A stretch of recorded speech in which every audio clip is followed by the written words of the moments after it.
you so much for having me this morning. And I just want to start off by saying I want to I want to say that it's an honor to be here, but more importantly is that I want to congratulate you for making this a priority within your city.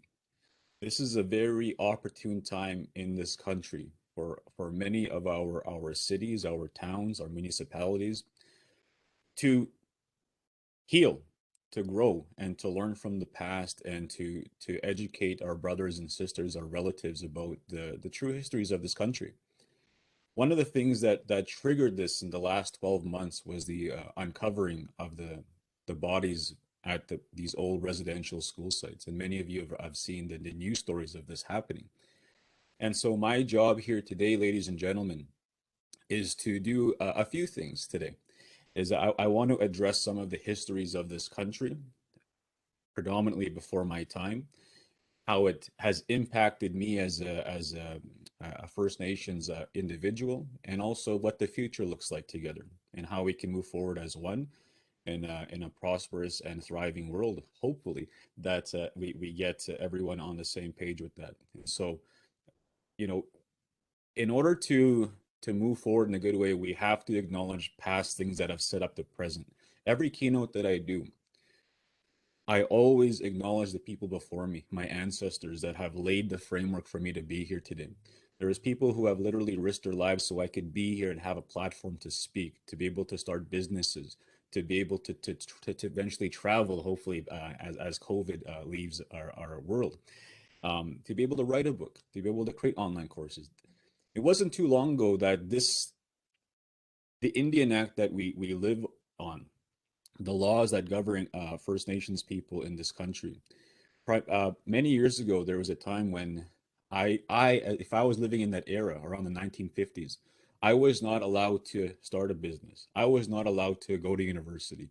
I wasn't even classified as a regular person, equal person of status, and so on. There are so many things that limited us. We weren't allowed to leave our First Nations reserves without a little pass that was approved by an Indian agent who was basically acted like border patrol to us. So many things. We weren't allowed to practice our ceremonies. And so as these things came in our culture, they affected myself in the present moment. And I want to help illustrate that. And the best way I can help illustrate that is by telling a story. So in the beginning here of this keynote is we're going to get into some histories. I'm going to embed it into a story. And then what we're going to do at the end of here is we're going to have a lot of questions coming through. So in the chat, what I want you to do is as a question comes up, I want you to type it in the chat and start asking questions, even right now. And as we go at about the last 20, 30 minutes of today, I will go through all the questions and we'll have some dialogue. We'll make it as open and transparent as possible. And we'll have a dialogue and we'll do our best to help one another.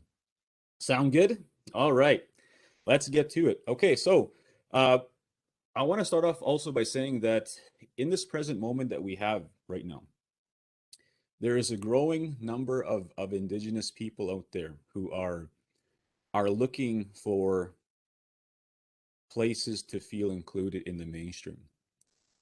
What's happened over time is that we've had this trust that's been broken between indigenous, non-indigenous peoples, primarily enforced by our government in the past. Okay, and what that's created is a division. There's a wall there, and so what we want to do is we want to remove that wall.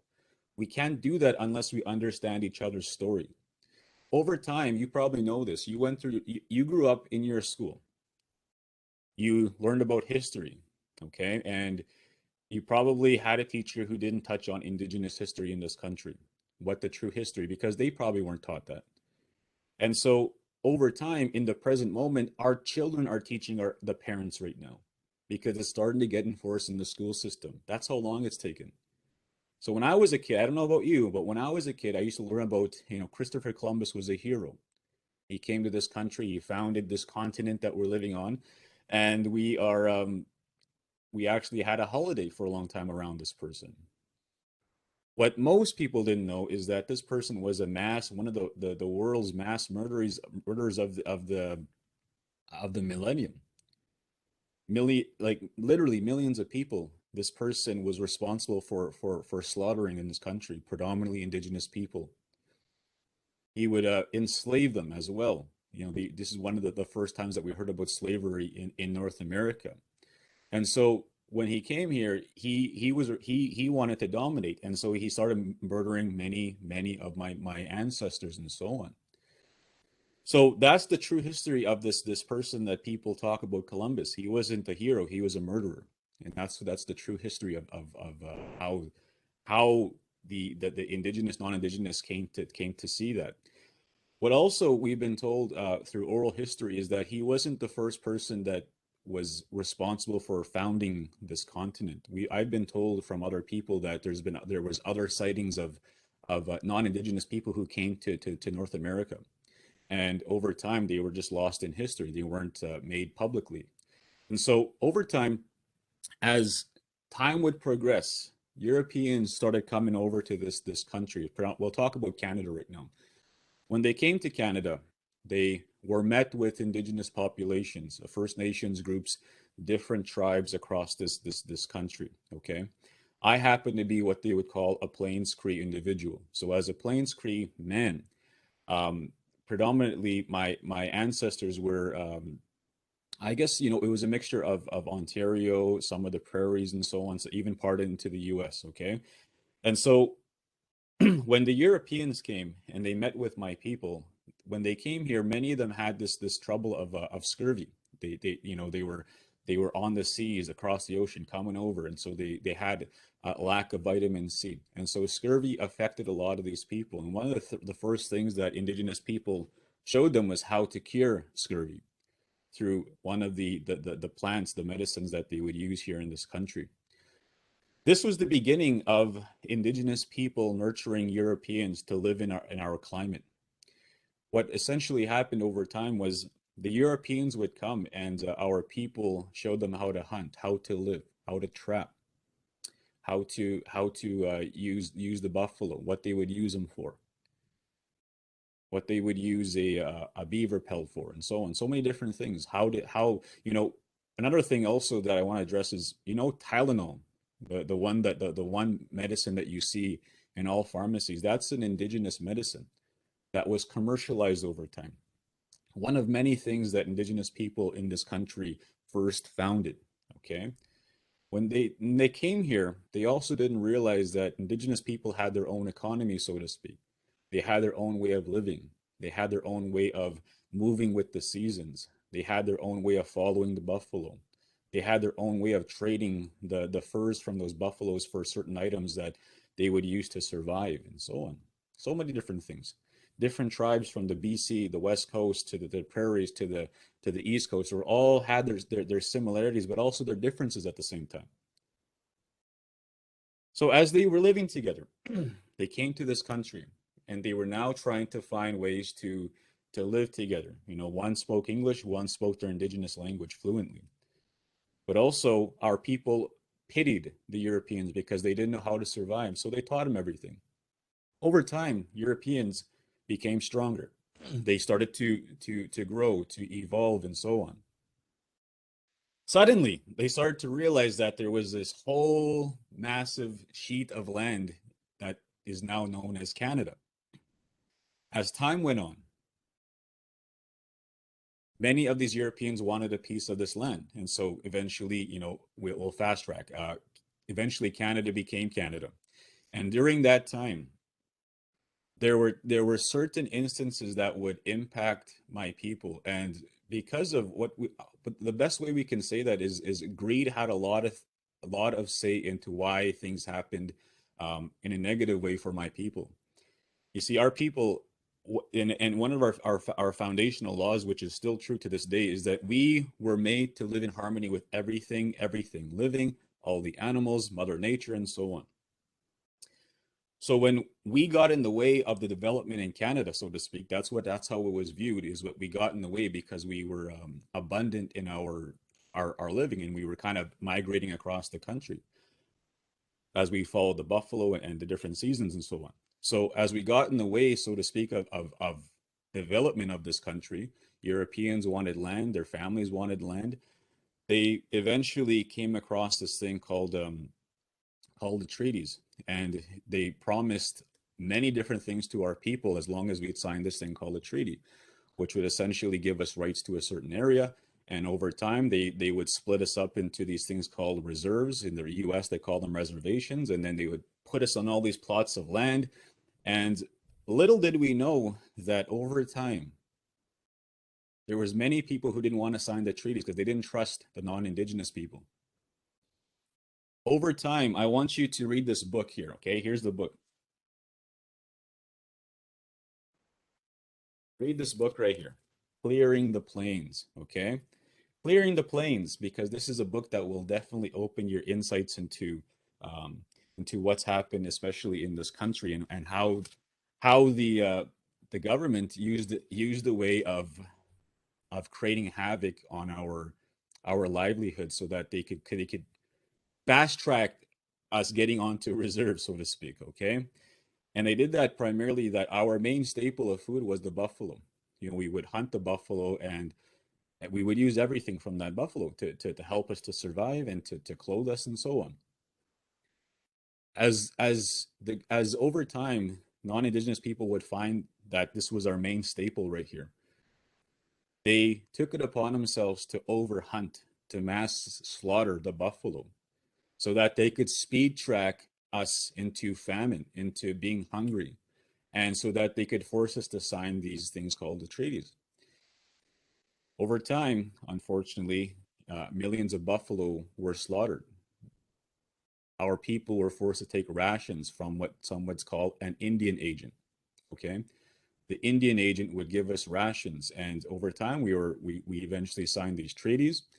We were put into different reserves. They didn't want us to be in one group. Originally, our people wanted to be in one group, you know, one almost the size of a province, right? We wanted to be in one group, but the government saw that as a threat. You know, there's strength in numbers. That's one of the taglines in many sports teams. There's strength in numbers. And so when the governments had seen that, they wanted to split us up. So we were put in all these different places across Canada, saying this is where you're going to now live. And you know what these places were? These were the leftovers, the places that people didn't feel were abundant in agriculture. They weren't good, wasn't good farmland and so on. So we got the leftovers of this country. That's essentially what had happened. And over time, many of our people were living in these places called reserves.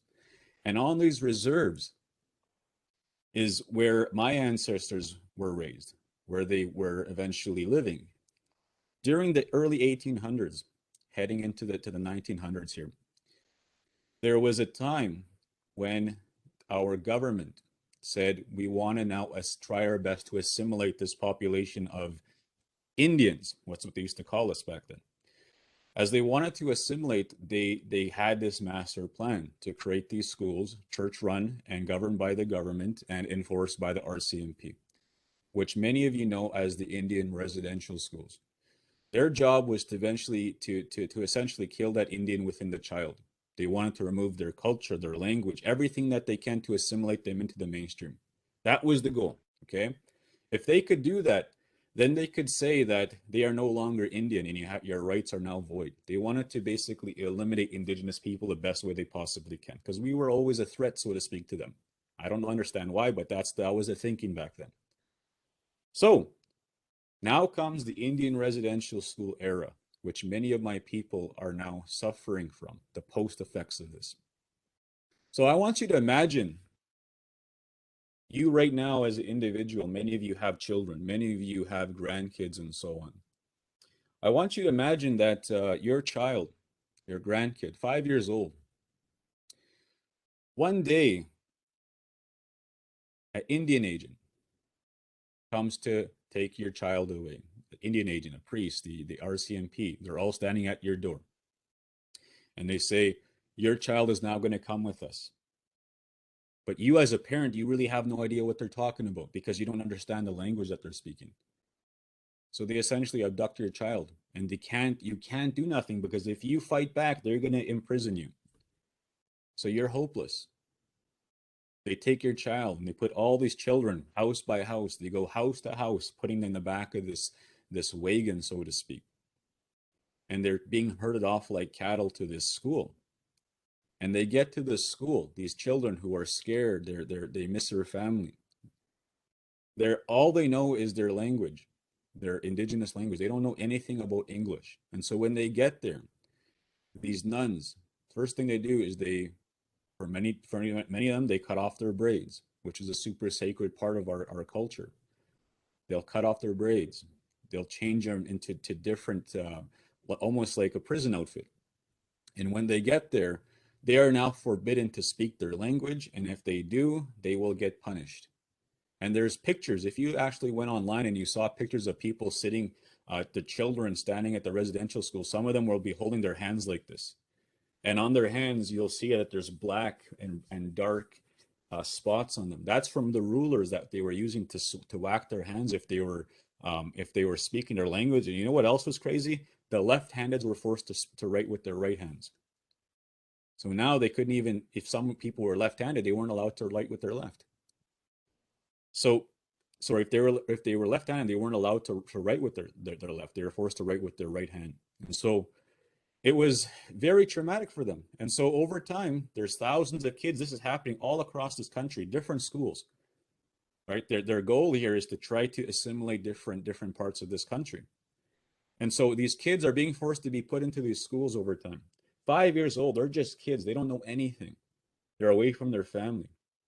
Some of the families, they move their camps just outside the area of the residential school just to be close to their children.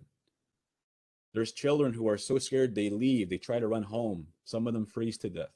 Some of them are never to be found again. Some of them are caught and brought back and beaten because they did that. They were disciplined to the point where they were beaten. Over time, there's many stories to justify these cases. We talked about in the beginning of the uncovering of these children's bodies that were found at many of these schools. This is the beginning. I'm going to tell you two stories, okay?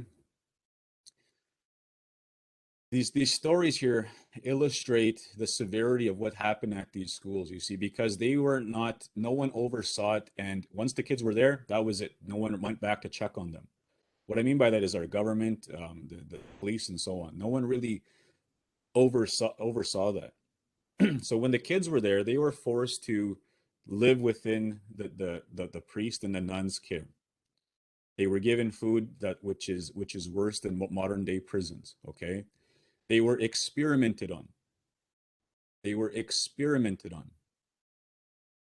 Many of the children became sick.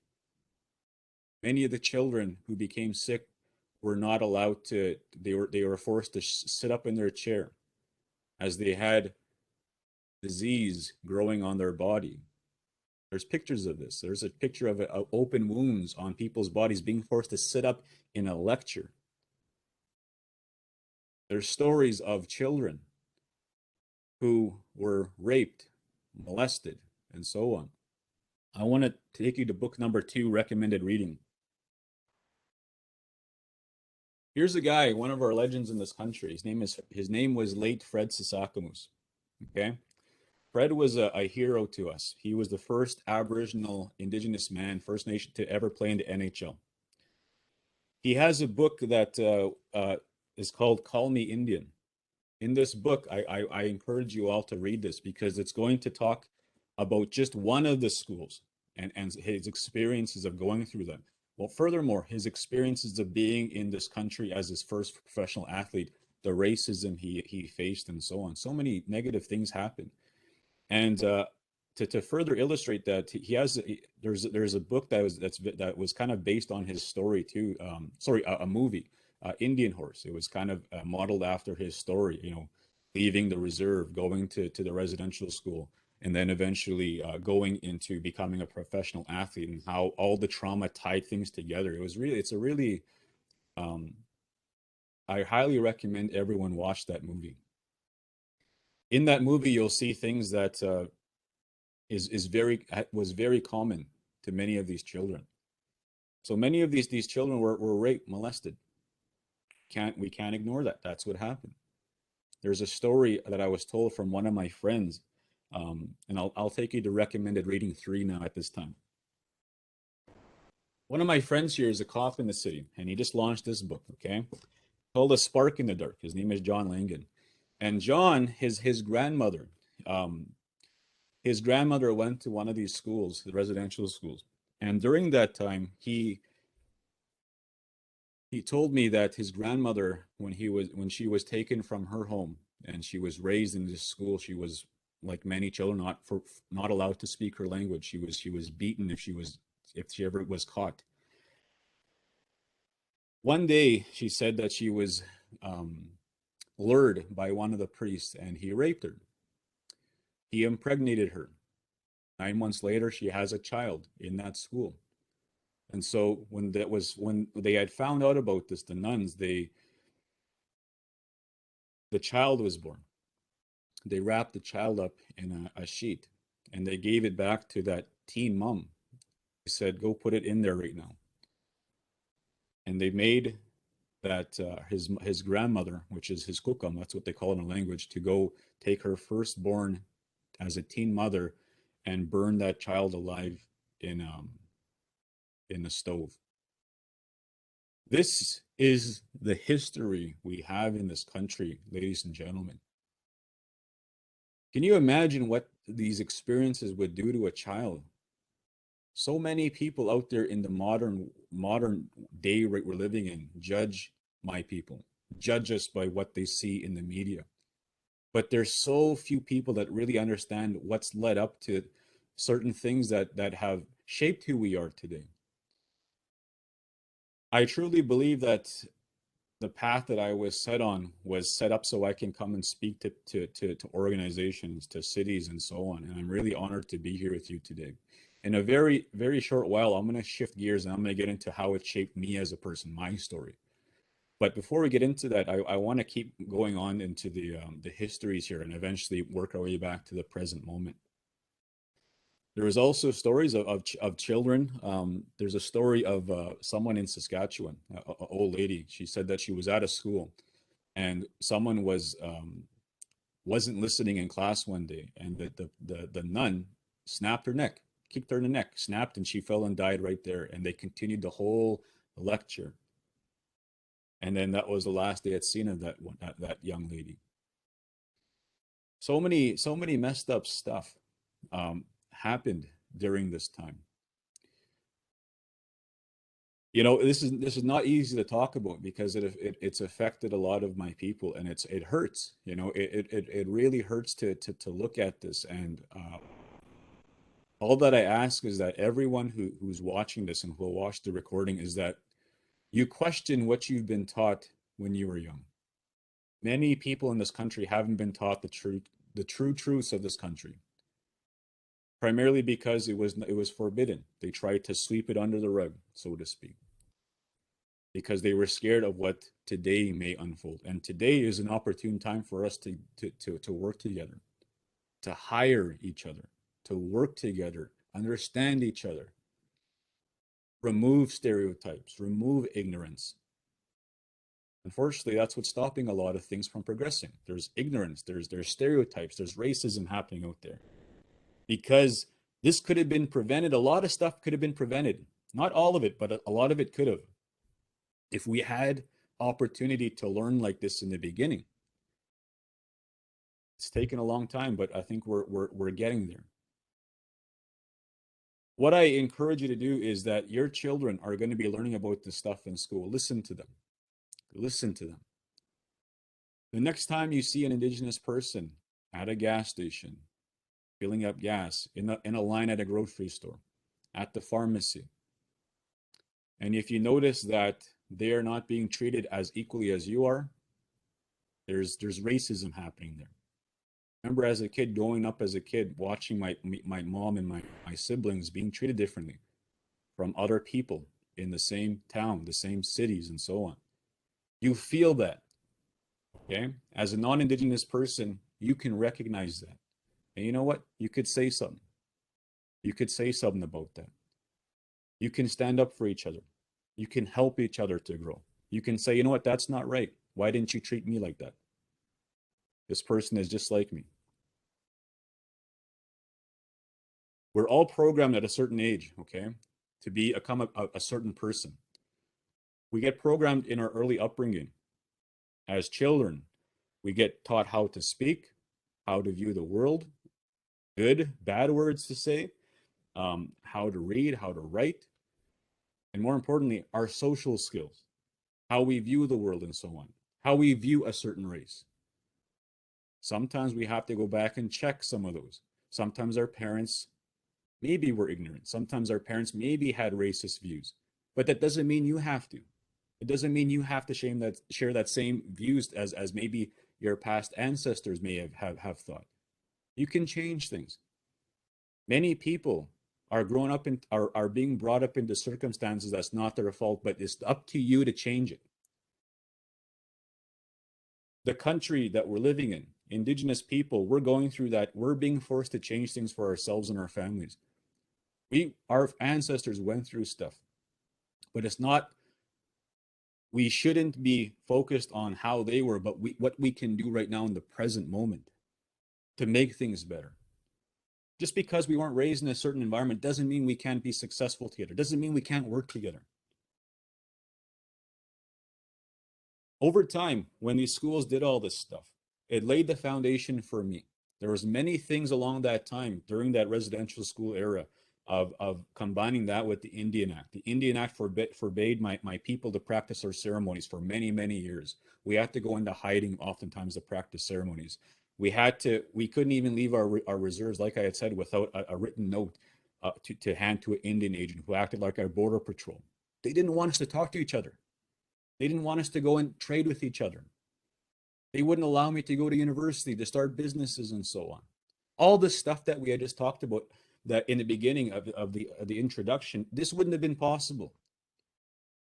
Can you imagine how limited a person would have felt back then? You would have felt hopeless. And as it led into modern day, there was many other things that these schools created. Our last school of the residential school closed in 1996. Wasn't that long ago.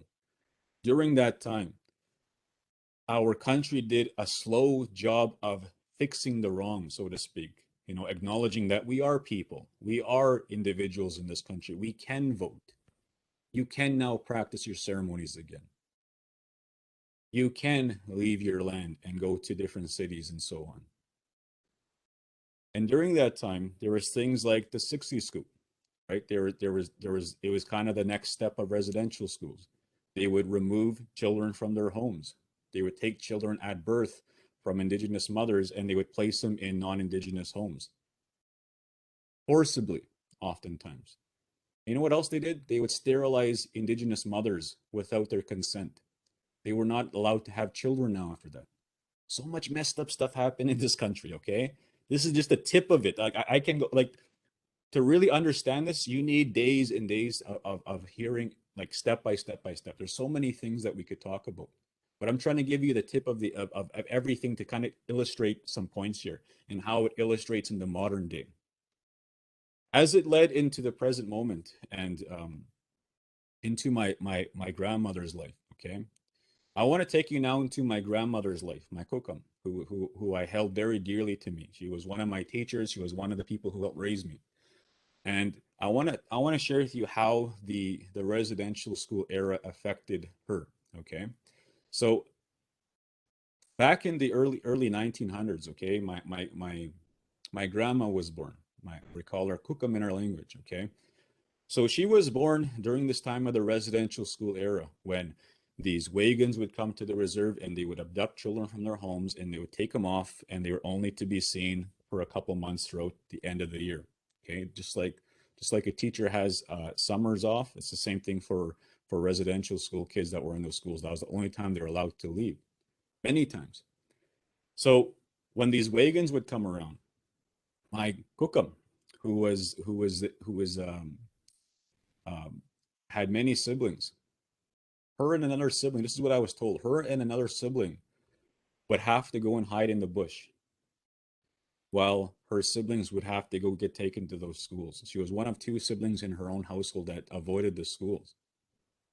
As a result, she kept her language, she kept her culture, she kept her sense of family, so to speak. As she became a young lady and she met my grandpa, my what we call my mushum went to those residential schools. He died when he was only 49 years old of alcohol. He drank himself to death. There are many things that many people did not share their experiences of what they went through because it was too traumatic. It brought up too much hurt for people. My my mother would say that her dad, my mushum, was one of those people that wouldn't share, and he would always put a mask on, and it was always like a jolly guy. He was always happy and so on. But in his later years of his life, he unfortunately resorted to alcoholism, and so that affected my mother as she was being raised. My mother was very young when her dad passed, but she told me a story that really changed the way I thought about life and so on. See, when my mom was being raised by my grandma and her dad, my mother was in a very crowded house. You know, there was like a dozen of them in that house. It was only a one bedroom house, open floor plan, and that's where they lived. No running water, no washroom. There's an outhouse. There's a well not that far from there. Sometimes you have to boil snow, all that type of stuff, right? So as she was being raised, my mother would notice that her father would sometimes come home and sometimes he'd be intoxicated. During that time, she started to get this tight feeling in her stomach, like a sick feeling, because she was scared. You know, her dad was starting to become an alcoholic. Over time, there's one instance that changed my mother's life, and he came home one day and he told my mom, he's like, "My daughter, make me some eggs, make me some breakfast." My mother, this is all in Cree. My mother said to him, "Make it yourself. Why don't you make it yourself?" Kind of scoffed at him. My grandma, my cookum, was in the other room. She took my mom outside and she said this to my mom. She said, "If you don't like the way things are right now, when you get a chance, when you become a young lady, when you have children, you go change it for yourself." And she turned and she walked away. My mother stood there for several moments thinking about what my grandma, what my cookum had just said. And she never forgot about that because in time she became a young lady. She left the reserve to a different reserve. She found my father in a reserve called Big River First Nation, and they eventually had me. When I was raised, I have three younger siblings, Kendra, Fair, and Marisha. I'm the oldest of them. During that time of living together, there's many things that I experienced that I thought were normal. There's many things that you've experienced that maybe you thought were normal. Maybe things you've heard about people in this country, stereotypes, racist remarks, and so on. And it becomes normalized to you over time. And over time, you don't realize that now you've adopted those same beliefs. Now that you think a certain way because of that experience. But you can change it. Just because you've heard it doesn't mean it has to be you. So as a kid, I went through a same way of learning, but in a different way. Being in a room, I remember as a child, this is again normal. Many of our indigenous people go through this, where uh, the couples will struggle to be together, and so to speak, and they have children, and sometimes there's alcohol, and now in the modern age, there's a lot of drugs happening, and so the children have to witness some of that stuff. And as a kid, I remember being at some of my relatives' houses, and I remember there'd be a party going on, and I'd just be as a kid there wanting to play. Like that was normal to us. Watching that happen, watching your relatives drink and consume alcohol while the kids were playing around. That was normal. And so over time, my mother, I also didn't know was normal, was that my parents argued a lot. They always would have shouting matches. They would say, "Kendall, go outside. Go inside with your sisters. Hurry up, hurry up." And I didn't realize, like, I didn't, to be honest, I thought it was some kind of game. I didn't even know anything. But they were going to have another argument. Over time, this led to a lot of things happening. And unfortunately, one day, here's another recommended reading. If you get a chance, you can read my book. In the beginning here, my mother raised she wrote the introduction to my book, Driven to Succeed. And in the introduction, she talks about a time when she made a decision to leave my father. And it was a time when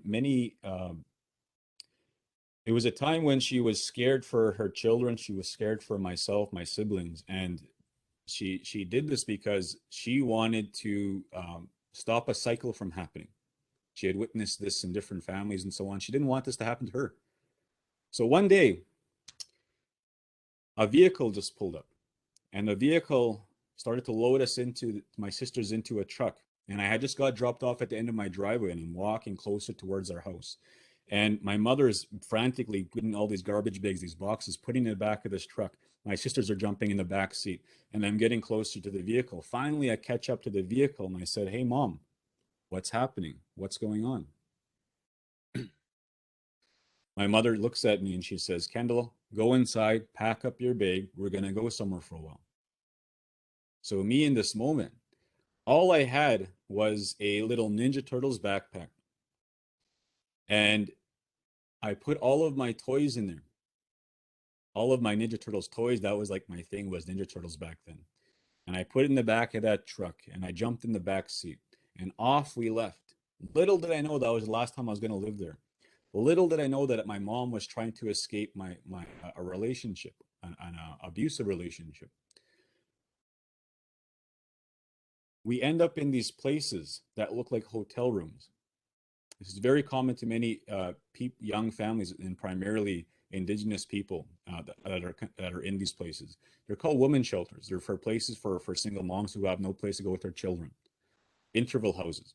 And we would go to these interval houses, these women shelters, and we would stay there for one night, two night, and so on. And eventually, over time, my grandma, my mom's mother, had heard about that, and they got on this thing called a payphone. I don't know if it's is that too old for all of us right now. That probably dates all of us right now. So they're on the payphone chatting, and during this time, my cookum was trying to find out what was happening with my mom. My mom had to tell her that we were living homeless in these shelters. We had no place to go. My cookum said, "Mateki, yeah, come bring the kids back to the reserve." And we ended up moving from those shelters to Sweetgrass First Nation, where I would eventually go from grade 1 all the way to grade 12, and that's where I would spend most of my early upbringing there. When we got to my cookum's house, this is eventually going to shift to my cookum's now point of view. When we got to my cookum's house, she was living in a one-bedroom house, and we stayed in the living room, the main floor. There was a long couch in the back there. My mom slept on the couch. Me and my sister's on the floor, and my baby sister Mersh is the infant. She's staying with my mom on the couch, and that's what we called home for the next several months. During this time in my life, my cookum took it upon herself to help raise me because my mom was having a tough time raising all of us by herself. So she kind of took me under her wing, and I would spend a lot of time with her during this year and for the next 12 years and so on. And one of the things that she would do is she would take us to these things called indigenous ceremonies, our cultural ceremonies. Some call them cultural events and so on. I want to make one thing clear. A powwow is a cultural celebration. Okay, it's not a ceremony, so to speak. These ceremonies are things that govern our way of living, so to speak. There are ceremonies. There are our ways of practicing our belief in alignment with Creator, which you would call God for some of you. That's how we say it is Creator. How we translate it is to Creator in our language. And so we have these ceremonies that we do that we practice. And so I would be at these ceremonies, and my cookum would be there with us, and automatically I was forced to adapt a certain way and into living. When you're at our ceremonies, there's something that happens, and it's something that I really feel many leaders could really benefit from. And it's I want to help illustrate this in an appropriate way. When you're at those things, there's usually a leader in that's leading that ceremony. It's an elder, okay? And everyone else who's at these places, you have to be respectful, which means that you have to be quiet. You shouldn't be staring around, so to speak. And in our way of living, when we're told things about our origin stories, when we're told things about our ways of living and how to be a Nahio, for us that means a Cree person, and trying to live a good life. That's how we would say it, to live a good life in your way. We get told through sitting down with people, sitting down with elders, listening to other elders speak, So oftentimes our main senses that we use when we're learning for indigenous people is with our ears. Secondly, is with our eyes. But we don't use a whole lot of our eyes because it's disrespectful for us to stare at people. Many of our cultures like that, especially our ceremonies. You don't stare at people. You don't stare at other people that are coming around with you and so on. It's disrespectful to us. So when we get into the mainstream, oftentimes what happens is mainstream work environments, they don't understand why, a job interview, for example, why isn't he staring at me? He's probably shy. He's probably not confident. No, they're showing you respect. That's how we do things. We shake hands. We do a thing. Many times you'll see when they shake hands, they won't stare at you in the eye, but they'll kind of do a little bow and acknowledge you like that. It's kind of a little head shake. That's how we greet each other. Many places across this country is like that. So I could see that, Jennifer. I hope that's been helpful there. I hope many of you have been enjoying many of this today. We've been getting a lot of awesome comments. Thank you, Amir. Thank you, Gita. Appreciate that. Andrew, we'll get into that question very soon at the end. We're just going to wrap up the story here, then we'll get into the questions at the end. Okay. So I hope you've been enjoying this so far. And again, if you have any questions, put them in the chat there, and we will get to it at the end of the Q&A there. And well, so if you want to come in at the end, we can bring you in and you can ask it live for us, and we can do our best to help you. So, we'd be at these places and we'd be listening to all the different teachings that were being shared to us. And for us, when we learn, that's how it's translated. It's a teaching. So I want to share with you a few teachings, okay, that come from my people, that come from indigenous people in this country. One of the things that I shared with you in the beginning was that we try to live in harmony with everything. Okay, that was like one of the things that we were told from what I was told. It's one of the things that Creator told us when we were put here. Okay, we're meant to live in harmony with everything, the animals, the plants, the water, the everything. Okay, and during this time, we've had a hard time enforcing that because of a lot of things that are happening in our environment to present day. Okay, and so when I was a kid, my kukum would do the best she could to teach me, and she would teach me without having to teach me, so to speak. She would be there doing something or talking to someone. I would just be there witnessing what was happening. And this is for anyone in here right now. I want to share this with you. There would be people coming into her house. Sometimes they were intoxicated. Sometimes they were negative. Sometimes they were positive. Sometimes they weren't so positive. And I used to watch what she would do. She would sit there. They'd come in. They'd greet each other in the language. And she would get tea ready. She'd get them some soup and bannock if she had whatever food she had. She would feed them. Okay. And she would sit there and she would listen to that person talk for as long as they needed to talk. She would nod her head. She would say, listening to them. And that person oftentimes would dump on my kukum. And I would sit there and I'd be like, why does she put up with this? I was what, 7 years old at that time? Why does she put up with that? I used to think. Why does she let people do that? And over time, there were things that would happen that would help trigger a reaction to me into saying, oh, that's why it happened. You see, my kukum had this unique ability to forgive people on the fly, forgiving people on the fly. And that was one of the teachings that I didn't realize I was getting from her. And it became it's one of like our ways of living. You have to be able to forgive people. If people wrong you, if they're disrespectful to you, you have to be able to forgive them and move on. That's them, not you. And I learned that the hard way when I started opening up my own retail stores, and how people would, sometimes you get a negative customer, someone who's not happy. That's them, not you. Sometimes they're going through stuff at home. We don't know what that looks like, but they come and take it out on you. Many of you in the city of Brampton right now, you're dealing with people all the time. Are you going to react or are you going to respond? When people react, they become part of problems. When people respond, they see the problem, they acknowledge it, but they realize that they're above it. They can now either choose to say something nice about it, or they can leave it there. Oftentimes, Many people are going through stuff and they want to take it out on whoever they can get away with taking it out on. So as a kid, I used to watch my kukum do this, and I watch her do this, and I'd be like, man, what a powerful teaching. So as time would evolve, and she would teach me about responding to life. As we're going through this time right now of learning about Indigenous people, we're responding. We have no choice to respond. Because oftentimes, what's the opposite? We react, oh, that didn't happen. Oh, it's not as bad as it was, as people say it was. Oh, it was probably good for them. That's a reaction.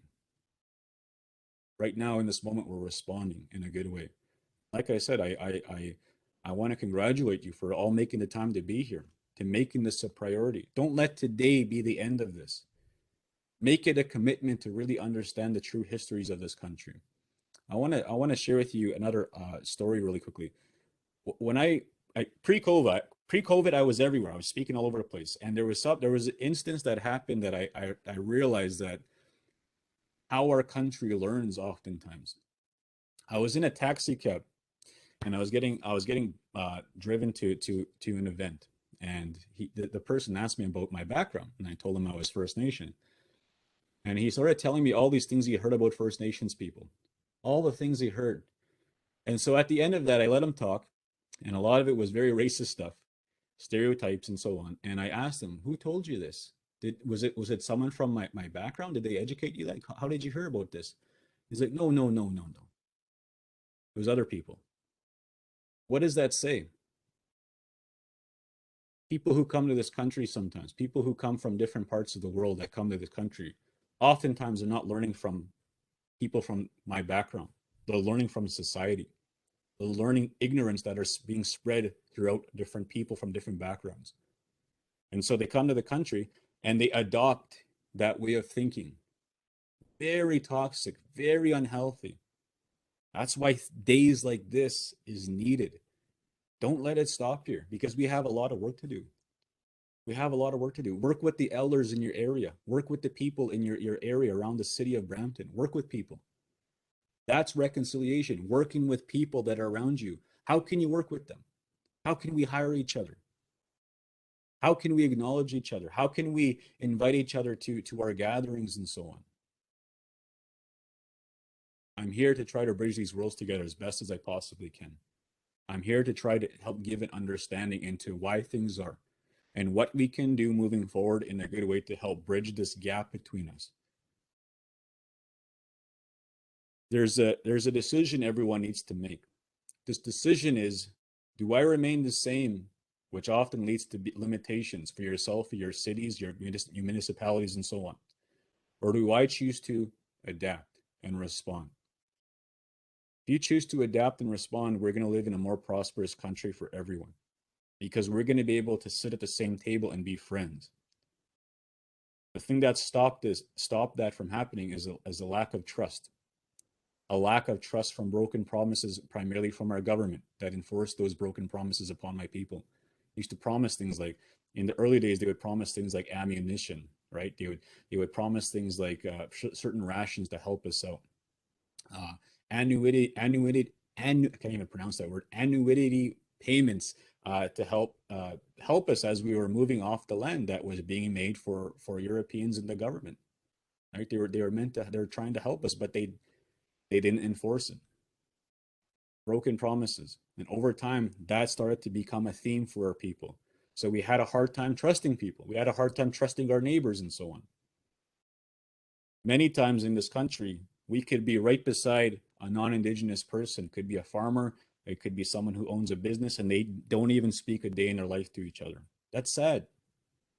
Because I can go down the street in a suburb in this country, and I could see neighbors talking to each other all the time.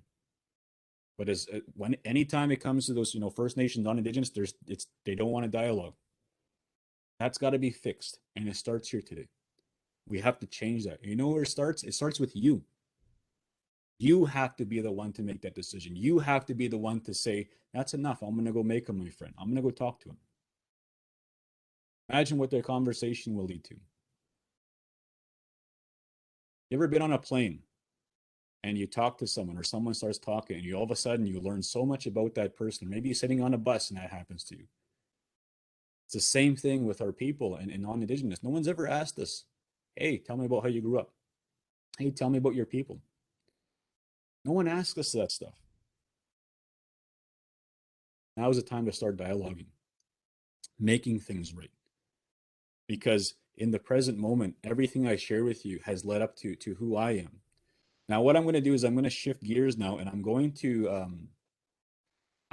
share with you how my grandmother's journey, her ancestors, and so on have shaped my present moment and where it's leading after that. Okay, so when we were living with my kukam from grade one primarily, one of the things that most people don't know about this about our especially where we're living on treaties, okay, it's right currently right now, and especially back then, it was because our land is owned by so to speak our bands, our First Nations, okay. I can't, as First Nations from that membership of that band, I can't say, hey, I'm going to buy this land and I'm going to build a house. There's certain things, certain laws that prohibit things from a lot of us from being self-sufficient, so to speak. There's a lot of racist laws that are still in effect that limit us as individuals, as bands, to get ahead. And you know what? A lot of things that happen is a lot of times our provincial, wherever the provincial government is in a certain reserve, it's either going to work for that reserve and try to work with them, or it's going to try hold them back. Unfortunately, right now in my province, um, I can confidently say that we're being held back in many areas. When the government works with an Indigenous community, an Indigenous population, that's reconciliation. When it does the opposite and does what they can to delay progress and so on, not to become involved, try to stop them from doing something, that's systematic racism at its finest for happening. That's ignorance. We're meant to all prosper. We're meant to all fix things. Reconciliation is doing what we can to work together, understanding our history, understanding that things have happened, but we can change it for the better now. It starts with the leadership. It starts with you as a city. As the mayor dictates the flow, the team starts to feed off of that and use what you can to use that energy and to work together, understand each other. Up here is our most valuable resource as individuals, our mind. The more that we grow up here, the better our lives become. What we consume is what comes out in physical form. So if we want things to get better, we have to input better. We have to listen to the true histories. We have no choice. We have to sit there and absorb it and take action on it in a good way. Have a plan. Make a plan, and okay, we're going to start working with these communities. We're going to start trying to recruit them to work with us, to hire their staff and so on. We're going to have Indigenous consultants. We're going to have elders and so on. We're going to have opening remarks. We're going to have prayers and so on. That's reconciliation. Starts today. And I really hope that many of you take the words that we shared today and you use them in a good way. For many years, the our country, there's a part here. There's a United Nations Declaration of the Rights of Indigenous Peoples. Okay, and essentially, what that document was created to acknowledge Indigenous peoples as equals and also to protect their cultural values as individuals in the world. And for several years, our country, our North America, didn't want to sign that document. They didn't want to acknowledge that because they knew the past histories of what's happened, what they've created. Eventually, there was a unanimous vote, and they acknowledged that Indigenous peoples have these rights. They also have rights to their ceremonies and so on, and to protect their languages and their values and so on. So many different things in that document. It took them a long time. So now we're sitting in a place right now where we can start engaging with each other. I want to share with you the next recommended readings, okay? Right here, these two books, okay? 21 Things You Didn't Know you may not know about the Indian Act and the Indigenous Relations Insights and Tips and Suggestions to Make Reconciliation a Reality. These two books, I highly recommend you get these on Amazon, wherever your local bookstore, because it'll help give you an insight into why things are the way they are today. Right here, there's a lot of stuff that I start with this book right here because it'll show you the things that have set up this country. Like when I talked about not being able to go to university at a time, not being able to leave our reserves, it's all in here. The laws that were justified from our government that enforce that. Okay, so those two books, highly recommend. Okay. Okay, so as I came into the picture, because we couldn't build a home on a reserve, we didn't even have access to that as well. Um, Many things were our reality, and this is the reality that you're now seeing in this country right now. So when we became we're living with my grandma. My mother's relative was moving out of a house not far from my Cookum's house, little two-bedroom house, and my mother made a request to go and live there. And there was only two ways to get a home at that time. Either the band is moving is building a few homes that year, or someone's moving out and is allowing someone to go and take over that home. When we got there, it's a two-bedroom house. My mother said, "Son, there's your room." Mom looks at my sister, "My girls, there's your room, three of them." And I said to my mom, "What, Mom, where are you going to sleep?" She said, "I'm going to sleep on this couch." My mother slept on the couch from grade 1 to grade 12. She sacrificed so much for us so that we can have an opportunity to succeed. She broke a cycle for us that was happening. She kept us safe from a lot of negativity out there. We were always at home all the time. I never really left my reserve in the beginning. I was always at home. And I used to get really bored at home. Forced me to be creative and make things out of nothing, to play and so on. And as a kid, growing up in grade 1 to grade 2, living there, all I wanted to do was play sports. Many Indigenous athletes are very talented. Fortunately, there's a lot of lack of support to help develop them as professional athletes. Still happening to this day. So I was a kid who had potential as a kid, and I had many things holding me back. We didn't have a vehicle, right? We never had transportation. And so by the time I was in grade 3, my mom put me on a different bus to go to a different school. She wanted me to go off reserve to a different school. So I go to the school called Cutknife, a little farming community. And when I get to Cutknife, it was my very, very first culture shock. I get off the bus and I remember seeing all these kids who are farm kids. And I was like, wow, what's a farm? I had no idea what a farm was. And when I was going through this first couple days of school, these kids all spoke differently. I spoke differently. I didn't realize that my skin was darker. I didn't realize I had an accent. I didn't realize they didn't know what a cookum was, right? And so as I would listen there, I reverted back to how I would be as a kid at ceremony. And I would listen to all these kids' conversations, listening, observing, watching what they would talk about. So these people talk about the weather. These people talk about their crops. I didn't even know what a crop was. So I'm listening to all these conversations. A couple days later, I go to these kids at recess. I cut myself in and I'm playing soccer. I said, "Hey guys, how are your crops doing? Hey guys, how much rain you get last night? Lots of rain, right?" Right? I'm doing everything I can to fit in. And many of these kids, they're like, "Wow, this kid really understands us. This kid really understands what we're talking about." And so I was able to make friends on that soccer field. And there was one kid in particular who wasn't even from this country, from South Africa. Him and his family immigrated here when he was very young, and his dad was a local doctor at the clinic. So me and him happened to be going at the same school, the same time, loving soccer. By the time I was now in grade 5, getting bused there every day for school, Johan was his name. Johan took it upon himself to ask Kendall, "Why aren't you playing soccer after school?" This question, this dialogue started something that was very powerful. All it takes is a question, curiosity. Johan asked me that question right when my bus pulled up. As my bus pulled up, I looked at the bus pulling up and I said, "Johan, you see that bus pulling up?" He's like, "Yes. That's my only ride to and from school." He's like, "What do you mean?" I was like, "Well, we don't have a vehicle," I said. He's like, you don't have a vehicle? He says, like, yeah. Why don't you have a vehicle? Doesn't your mom have a job or anything? And I had to explain. I was like, no, there's no jobs back home.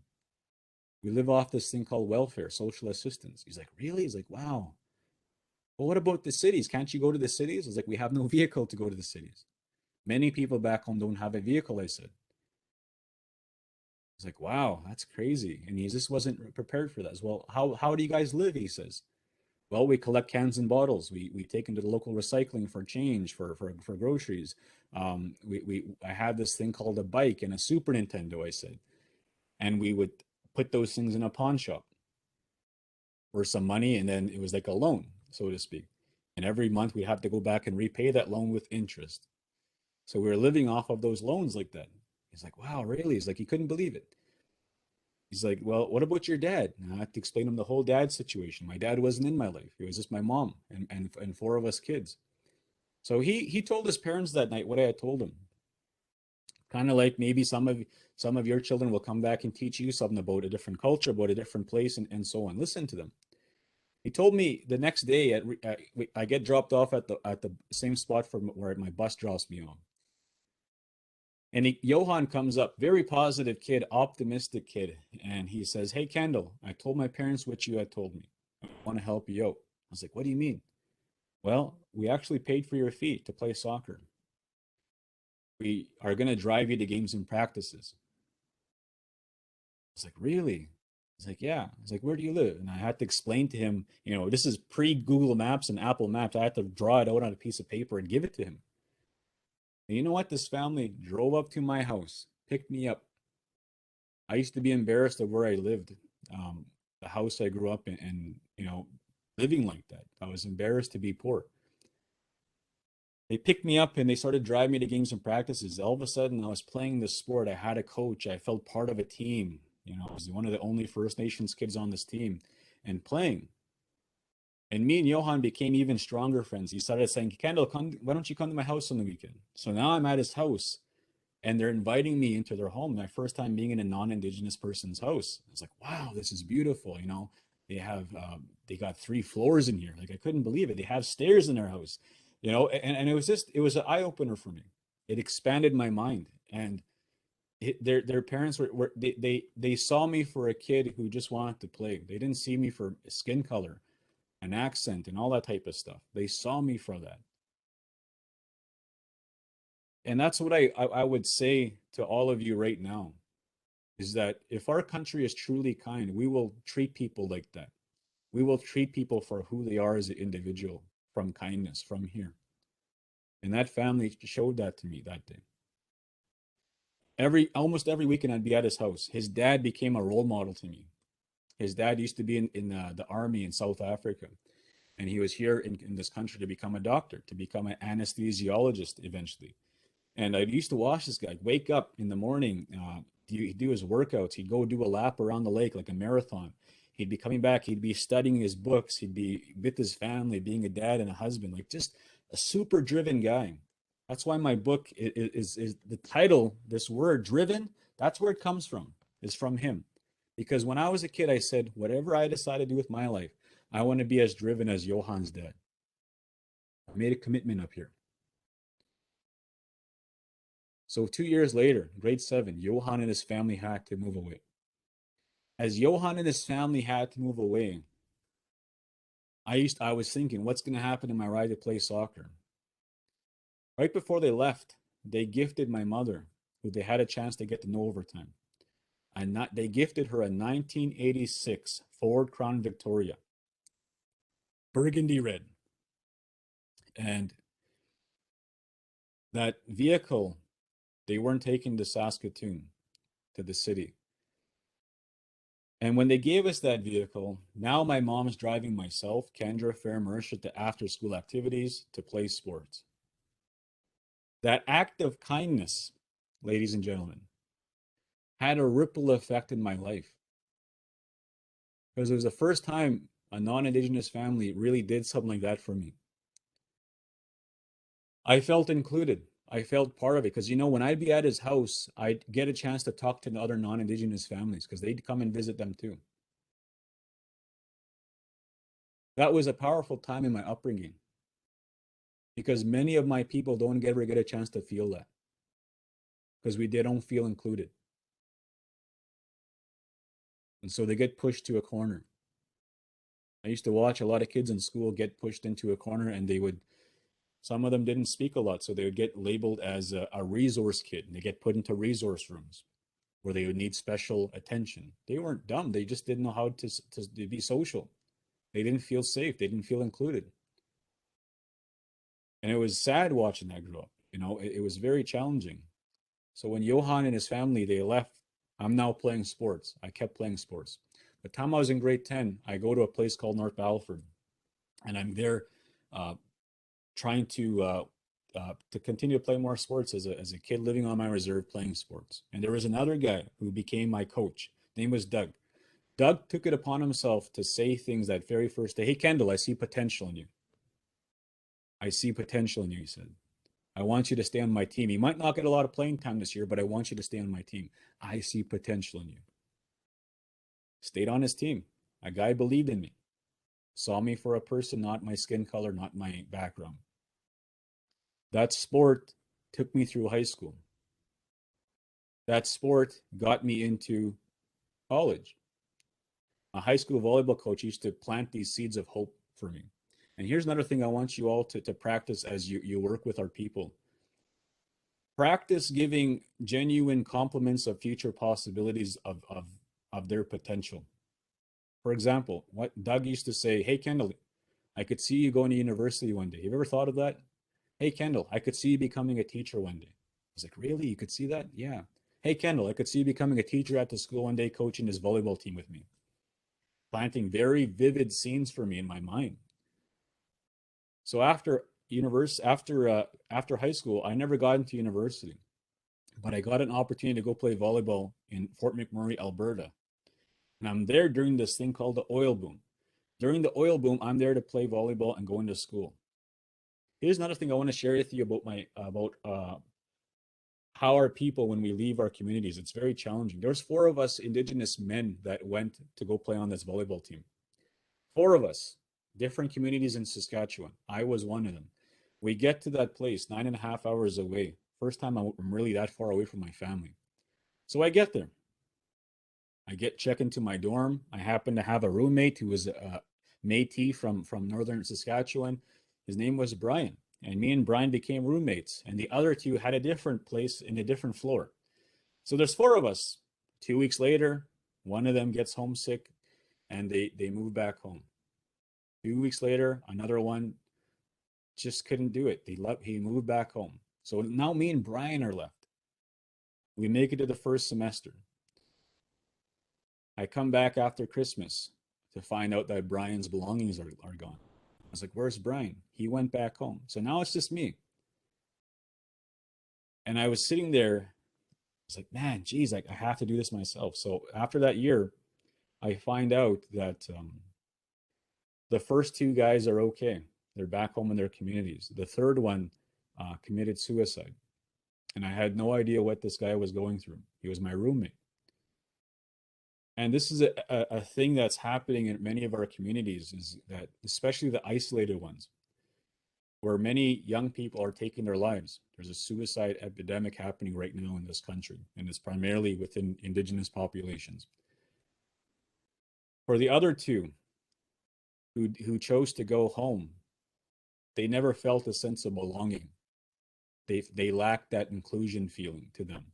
So anyone can say that we accept anyone a different background, but if they don't create a culture of inclusivity, no one's going to stay there. It's kind of like if you go into a grocery store and you get disrespected there, you're probably not going to go back. You'll go somewhere else. Many of our people that come from our backgrounds, we have no choice but to go to the same spot again and again and again, regardless of how they treat us. We don't have that freedom oftentimes. It's a sad reality for us. So we have to put up with a lot of nonsense. We have to put up with people who disrespect us in grocery lines, in pharmacies, doctors even. A lot of hurtful stuff, especially even in hospitals. There's a lot of stuff that happens there where things could have been prevented. A lot of negative stuff. And so I'm here today, yeah, as a, I guess a First Nations leader, trying to help bridge these worlds together as best as I possibly can, trying to create a dialogue between us to help us to work together. In the next 15, 20 minutes, we're going to get into a Q&A and we're going to have a discussion. And I would love for as many of you to be open to ask questions. So during this time, please put your question in the chat and we'll go one by one by one and we'll answer them. And I'll do my best to help to answer them in a positive and respectful way. Okay. So thank you for continually asking us those questions. Those are great questions coming in so far. So what that led to, ladies and gentlemen, is after that happened, I went to a place called University of Saskatchewan. University of Saskatchewan. I went there to become a teacher. That's what I thought I was going to become. My last year of university, I had this idea to create a clothing company that would help kids that how Johan and his family helped me. And I would call it Nietzsche Gear. I had no idea how to write a business plan, how to do a business pitch, how to do any public speaking. I had to go and learn and apprentice with people, take workshops and so on. What that created, ladies and gentlemen, was it created a ripple effect over time that allowed me to take it from a one-bedroom apartment to multiple stores, raising a family. I have two children. My wife's a teacher in a local school system. She teaches at a Cree language school in the city here.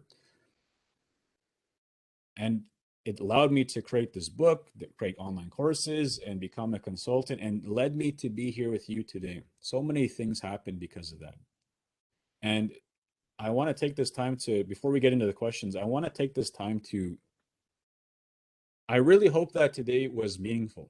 Okay. I really hope that it's been valuable to yourself and everything that you're going through in your city, in your family. If there is one thing that we could take from today, the thing that we can control right now is what we teach our families back home, back at home. That is the main thing that we all have control over right now. If you take the time to truly understand and reflect and educate your family, this world will heal itself faster. It starts with you at home. The seed came from here today, from other people who will speak to you, from the city of Brampton making this a priority. That's why I can't thank them enough for making this day a reality for you.